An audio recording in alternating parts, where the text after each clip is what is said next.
Romans 9:21, July 24th. Daily Truth for You with the Pastor at Yahoo. Let's talk about the Book of Fate.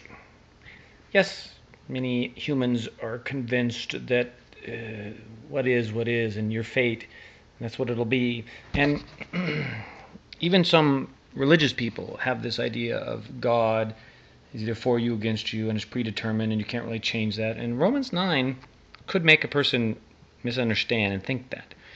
He talks about Jacob and Esau and his outcome on them planning for the older to serve the younger from the beginning, and what he did with Pharaoh. And then he goes on to make this statement about, hey, God's the potter, we're the clay. Who are we to say if he makes one clay pot for decoration and another one to use as a trash can to throw garbage into? Who are you to say? Well, then the response back is like, well, then how am I responsible if he made me to be a garbage can and I am a garbage can? Then I'm really not responsible, so why am I going to be cursed by God?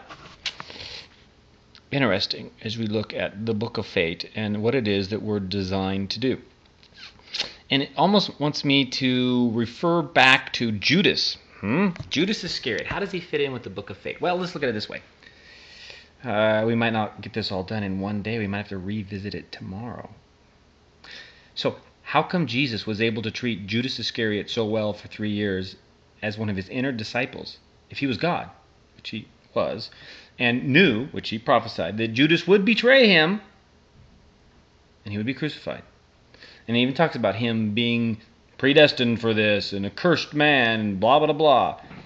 But Jesus treated him as friend, gave him every opportunity to not do what he was going to do, loved him until the end, and even with his crucifiers, forgave them. So if Jesus does that, well, then God is the same way. Treats us with every opportunity to do what's right. Even though being God, he foreknows those clay molds that are going to break apart and be used for destruction, he still lavishes his love and his forbearance and his patience on them, even though he knows. And they still are according to God's ultimate sovereign plan. So how does it all work? We'll have to think about this one.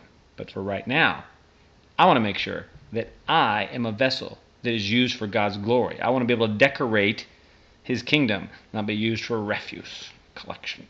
Daily, extended. Truth for You with the Pastor at Yahoo.